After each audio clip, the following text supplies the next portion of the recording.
Barra Matutina. Diálogo con justicia innovativa. Poder Judicial del Estado de Jalisco.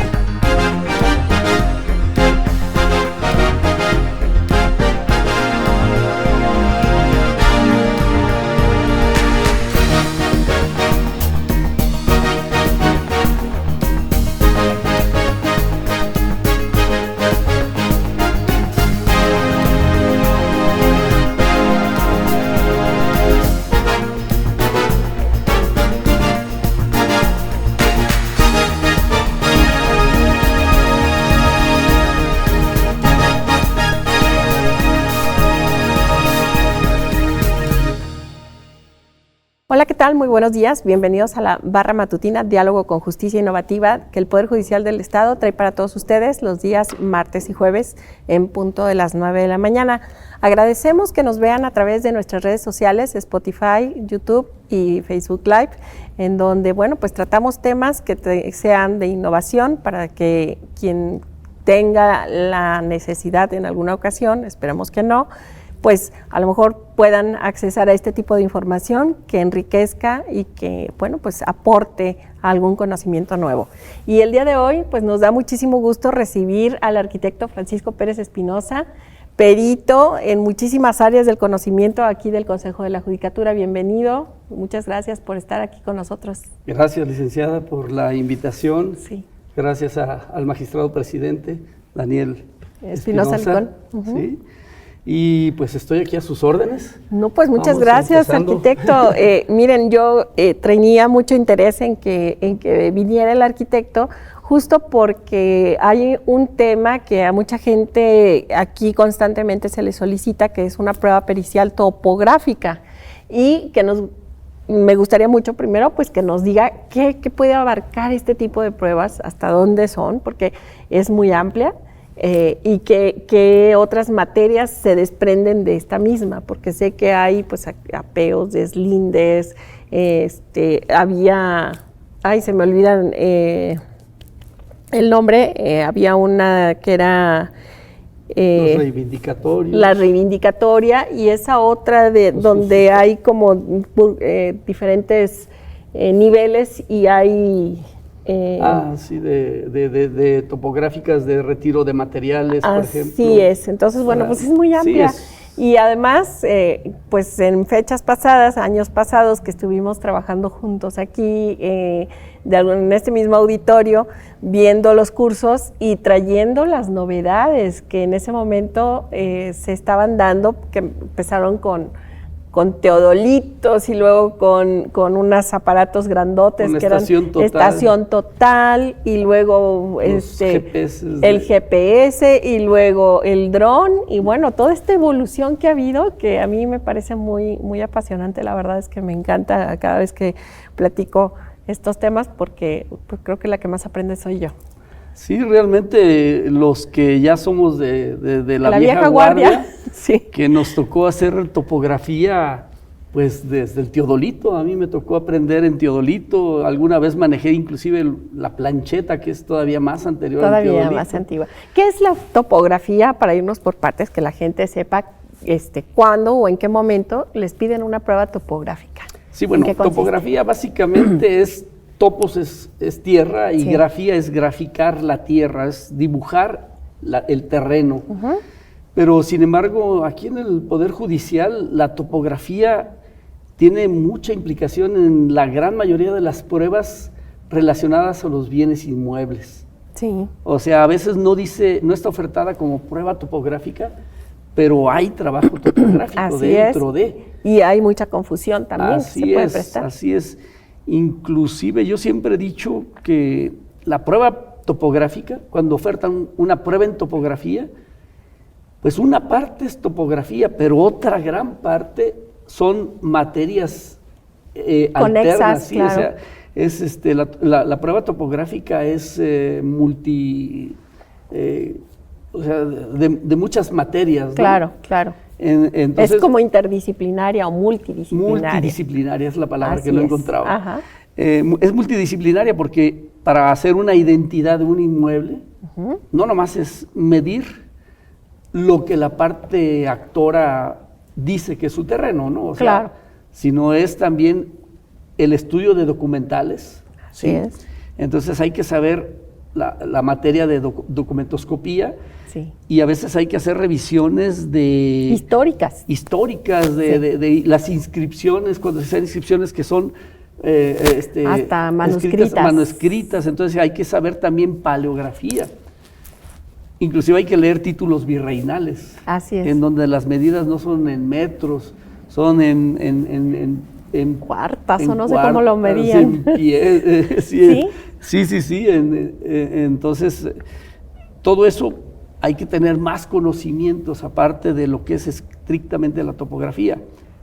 Y en todas las pruebas, un buen pedazo es de mucho sentido común, mucha experiencia para poder interpretar, ¿no? O sea, y tener conocimientos históricos de cómo era la legislación en aquel entonces, cuando se dio cierto título, en fin, es muy complejo a veces ahí. Y muy amplia. Y muy amplia. Entonces, un juicio, para mí el juicio típico de la topografía es el apeo y deslinde, en donde una persona ofrece esta prueba para decir, bueno, mi escritura no viene con medidas, nada más dice colindantes, y tengo tal superficie, pero en realidad yo contraté a un topógrafo, me hizo un plano topográfico y resulta que tengo más o tengo diferente. Entonces ese juicio es para que el juez verifique que realmente ese es el terreno,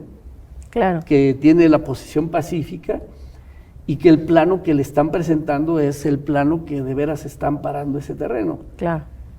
Entonces ahí la persona que promueve el juicio contrata a un topógrafo para que le haga el plano. Claro. Perdón, yo me fui un poco a lo prehistórico, digamos. Sí. En alguna ocasión, en algún rancho me pidieron que ayudara a hacer una medición y yo fui, pues ahora sí que pues por la curiosidad, pero era con cinta, era un ejido. Entonces me acuerdo que era, no te muevas de aquí, aquí quédate, y de aquí ya me voy hasta donde llegue, pero pues mientras tanto el terreno era escarpado, subía, bajaba, y entonces ya desde los 50 metros ya me gritaban, ahora sí ya muévete, y ahí voy. Y entonces era una cuestión, pero ¿eso qué desactitud puede tener? Pues claro que no. No, por supuesto que no. O sea, aquí, y así se vendían los terrenos en ese entonces. Claro, ¿no? Y todavía seguramente. O hacían cordadas, ¿no? Hacían una cuerda de 50 metros o 100 metros y se iban trasladando como si fuera cinta métrica. Así es. Aquí el primer problema que se presenta es que la medición, si el terreno es escarpado, tiene uno que ir midiendo horizontalmente, porque si uno mide conforme va la bajada, la medida va a salir mayor de lo que refleja el plano, ¿sí? Entonces tiene que ser el plano nada más es en 2 dimensiones y no considera bajadas o subidas, ¿no? Eso hace la diferencia, que el plano mide el área y si uno mide considerando la bajada es la superficie, ¿no? ¿Sí? Pues también ahí depende de la prueba. Si lo que quieren saber es superficie deforestada, por ejemplo, hay que tomar la superficie. ¿Es a lo que le llaman curvas de nivel? Curvas de nivel, exactamente. Hay que considerar las curvas de nivel para saber cuánto fue la superficie que se deforestó. Ah, bien. Pero si es una área amparada por un título, tiene que ser horizontal, en un plano horizontal. Sí. No, bueno, pues es todo un tema Un tema. Y entonces la evolución para estas cuestiones de la prueba topográfica, dice que antes era desde una plancheta, eran mediciones muy rústicas. ¿Sí? Y realmente para los que empezamos con el teodolito y con la cinta, como dice usted, ahora los GPS y los drones, bueno, para uno es muy sabroso, básica, ¿no? Trabajar con esas herramientas, porque se acuerda uno de lo que representaba medir 100 hectáreas de puro cerro, ¿no? Que era tremendo, y ahora con un dron y poniendo señales, puntos de control ajustados, pues es maravilloso, porque el dron hace el vuelo en 15 minutos, 20 minutos. ¿No? ¿Y este dron qué tanto o qué porcentaje de exactitud te puede proporcionar en una medición de un...? Depende mucho del dron, ¿sí? Hay drones que nada más traen un simple navegador, o sea, es como cualquier navegador de esos que le llaman GPS de mano, que son muy inexactos, que depende del número de satélite, pero nunca van a dar una posición exacta, nunca. Puede haber errores de algunos centímetros hasta errores de 20 metros, ¿no? Entonces no hay seguridad en eso. Los drones ya que le llaman de precisión, le llaman GPS RTK, en inglés es Real Time Kinematic, que son GPS que ya, cuando son de una banda, bueno, hay que hacer todo un proceso para que nos dé los puntos fijos. Y ahora ya los de doble banda, que son los que se llaman RTK, eso sí, en el momento que va uno midiendo, va dando la medición exacta, donde el trabajo es llegar al punto. Claro, ¿sí? claro.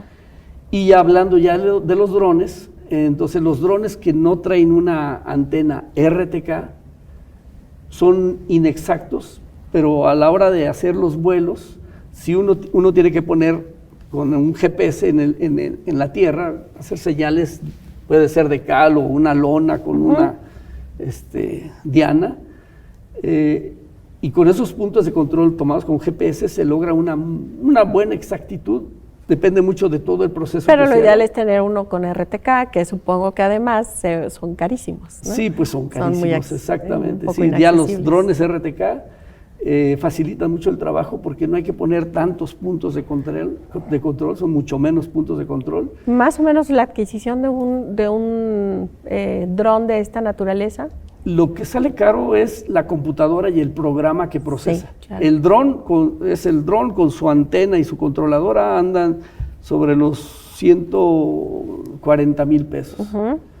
Pero el proceso requiere de muchísima memoria, mucha memoria. Sí. La computadora en la que hacemos los procesos nosotros tiene 2 terabytes libres, necesita 2 terabytes, nada más para que el programa esté bajando y subiendo información. No, pues entonces es porque pixelea, todas las cientos de fotos que toma las pixelea y a cada pixel le otorga sus coordenadas. Sí. Entonces es muchísima información. Y el programa es caro, ¿no? Los derechos del programa son caros. En fin, yo creo que en el equipo anda uno gastando más del $500,000 pesos. ¡Qué barbaridad! Y bueno, pues obviamente esto te da el aval de que es un trabajo bien hecho y bien realizado, con exactitud y con precisión. Aquí sí hay que tener mucho cuidado, como dicen, en el uso y el abuso de la tecnología, ¿no? Claro, claro. Si yo voy a medir un terreno chico de 5 metros de frente por 15 de fondo, la medición tiene que ser muy precisa. Claro. Porque cada centímetro que yo me mueva van a representar un porcentaje con relación a la superficie importante.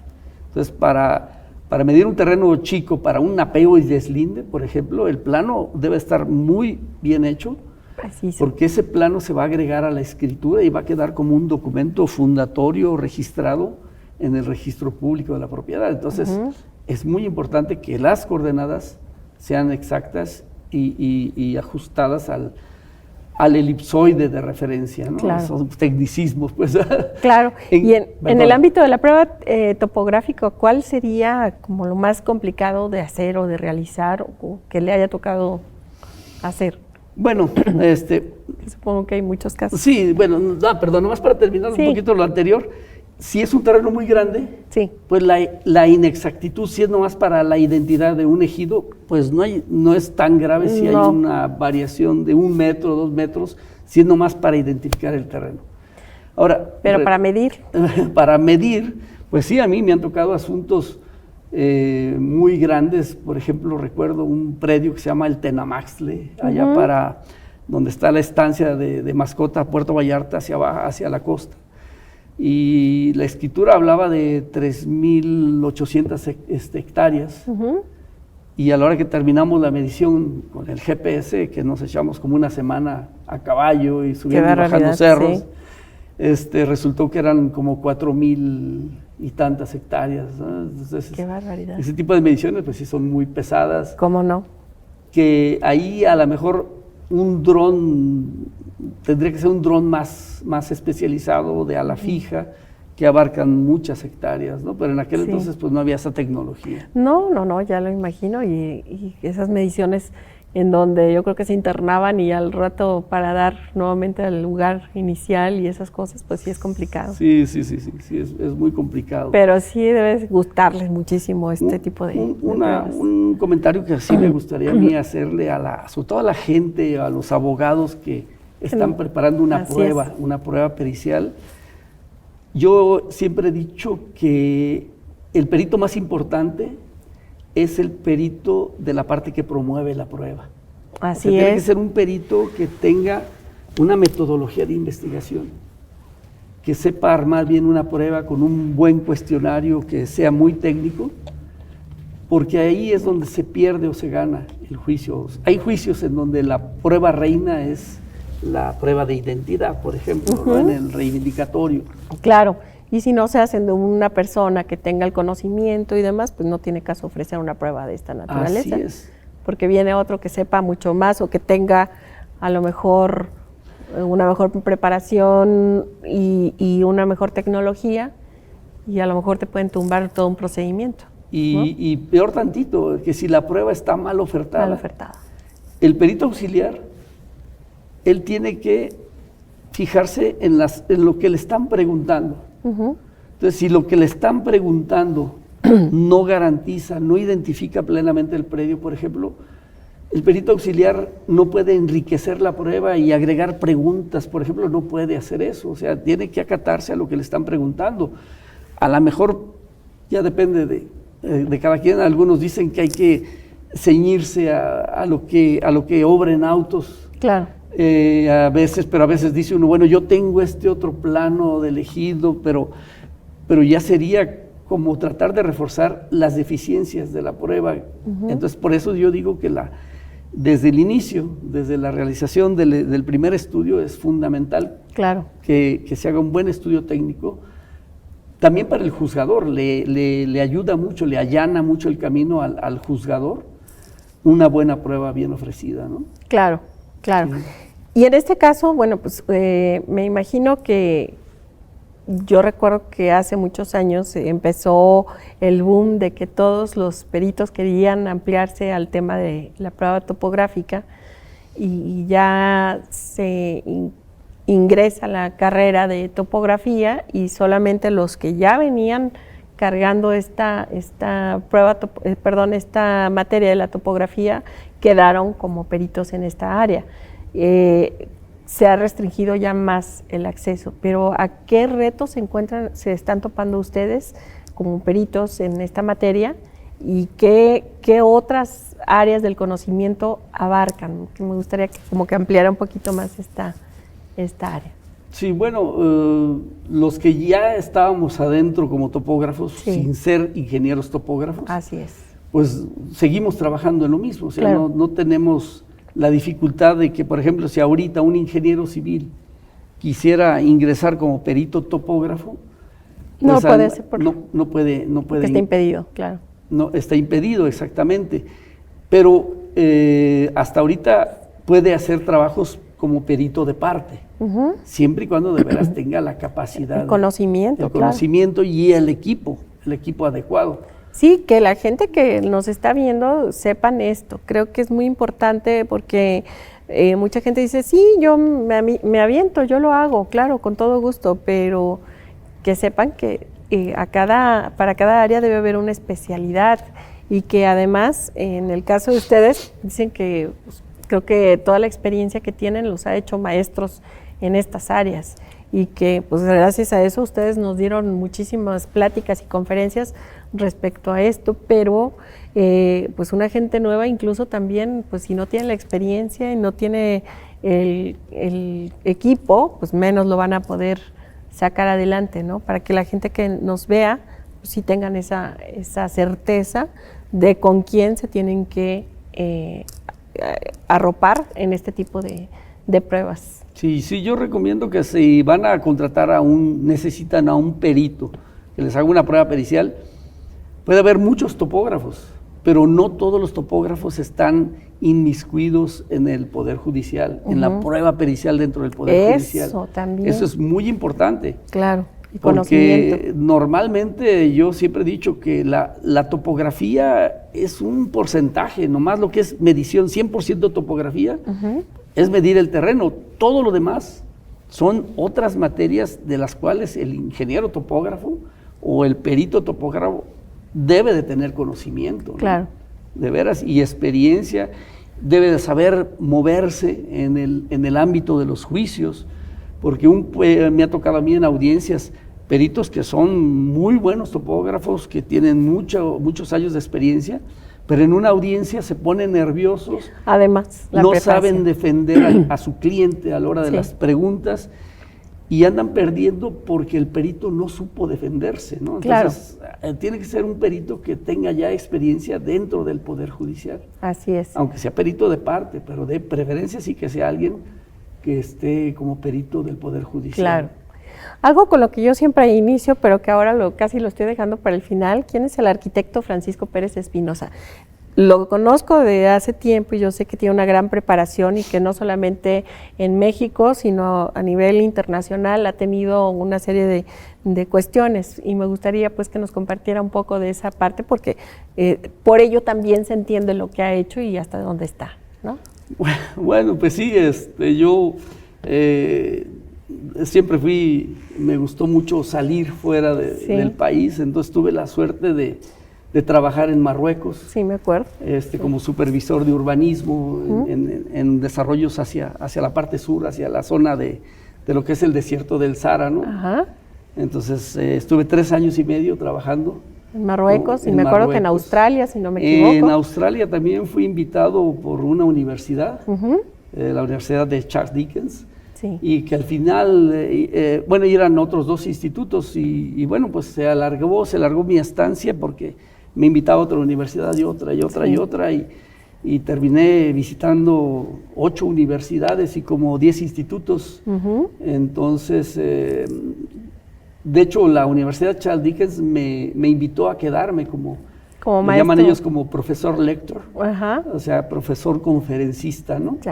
No es que yo tuviera una materia en específico, sino que yo daba una conferencia en una universidad y luego de otra conferencia, y así era la invitación de ellos. Claro.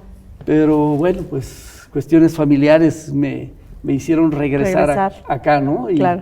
Y bueno, pues como experiencia, pues muchos años yo trabajé para la administración pública, para el ayuntamiento de Zapopan, como jefe de proyectos en Guadalajara. Fui subdirector de vivienda y terminé como director de desarrollo urbano de Guadalajara. Y de ahí me brinqué a la iniciativa privada, a trabajar para Banca Promex, el banco desaparecido. Sí. y de hecho, yo empecé en la Judicatura Federal como perito evaluador. Sí. Entonces, porque yo era gerente nacional de avalúos de banca hipotecaria Promex. ¿Cuántos años tiene ya en el medio de las pruebas periciales? De las pruebas periciales desde 1998. No, pues ya desde que se fundó el Consejo de la Judicatura prácticamente. Así es, prácticamente. Así es. Y también tuve buena experiencia trabajando para una empresa internacional financiera que se llama Goldman Sachs, y me tocó evaluar carteras hipotecarias. No, pues bastante trabajo. A gran nivel, ¿no? A toda la República. Sí. Esa fue más o menos. No, pues es una experiencia bastante vasta. ¿Y aquí qué materias son las que usted está en este momento ejerciendo como perito? Como evaluador, como topógrafo, como perito en identidad de inmuebles, perito partidor, ¿sí? Bueno, arquitectura y urbanismo, ¿no? Pero realmente lo fuerte ahorita para mí es más la topografía, la identidad de inmuebles. Claro. Y la partición es una prueba muy especial. Sí, a mí me gustaría que pudiéramos abarcar un poquito al respecto, ¿es posible? Sí, claro, sí, porque la prueba en partición es una prueba muy ingrata. Claro. Porque las personas nunca se ponen de acuerdo, o sea, es muy difícil. Entonces tiene uno ahí, aparte de tener la experticia en topografía y en evaluación, porque hay que saber evaluar el terreno. Así es. Un terreno, un rancho, como una sola unidad tiene un valor. Claro. A la hora que uno lo parte, normalmente baja de valor, y cómo reparte uno, o sea, claro, ¿a quién le vas a dar más tierra porque le tocó tierra más mala? O a uno que le tocó el Hawái donde sí hay agua y el otro no tiene agua. O cerca de la carretera. Cerca de la carretera, los caminos saca cosechas, ¿dónde está el casco de la hacienda? Es complejísimo. Claro. Y todavía más complejo, que todos quieren quedarse con el casco de la hacienda y nadie se quiere ir allá arriba al cerro, ¿no? Entonces, claro, hay mucho de mediación, muchísimo trabajo de mediación. Y en este caso, ¿ustedes se han preparado para estos temas? Bueno, yo sé que solamente algunos, y recuerdo que en paz descanse el ingeniero, se me fue el nombre, que fue el que implementó el centro de mediación en el Colegio de Ingenieros, y que ahí ya tienen como tal un centro de mediación.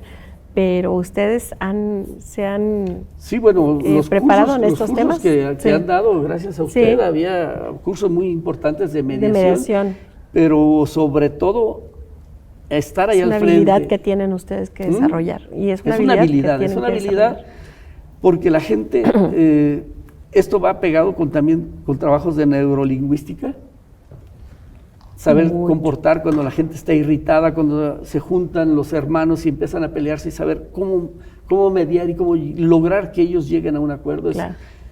A mí, por ejemplo, un caso me tocó que tardé un año dialogando con los hermanos hasta que finalmente los tres, yo era perito de una de las partes y los otros dos hermanos pues no me querían, por supuesto, y terminaron tomándome a mí los tres como el perito partidor. Ah, pues excelente. Entonces tuvo un feliz fin, pero después de un año de mucho trabajo, ¿no? Claro. Sí. No, pues definitivamente es una ardua preparación, constante preparación, y seguramente algo que yo también admiro muchísimo en este caso de los peritos, de todos, es que a la hora de emitir un dictamen pericial, todo este bagaje que usted nos hizo al inicio de la plática, que tienen que saber de cartografía, de grafoscopía, de documentoscopía, de un montón de historia, es un perito culto.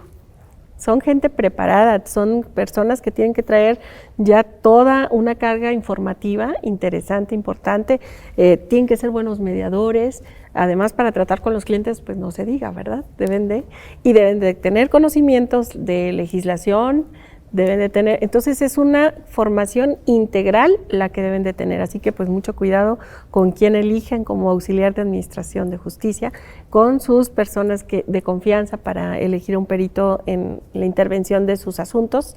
Y pues, arquitecto, yo le agradezco que nos haya dedicado estos minutos, prácticamente ya se acabó esta cápsula y estamos muy contentos de haber estado platicando de estas temáticas. Pues también para mí fue un gusto volver a compartir.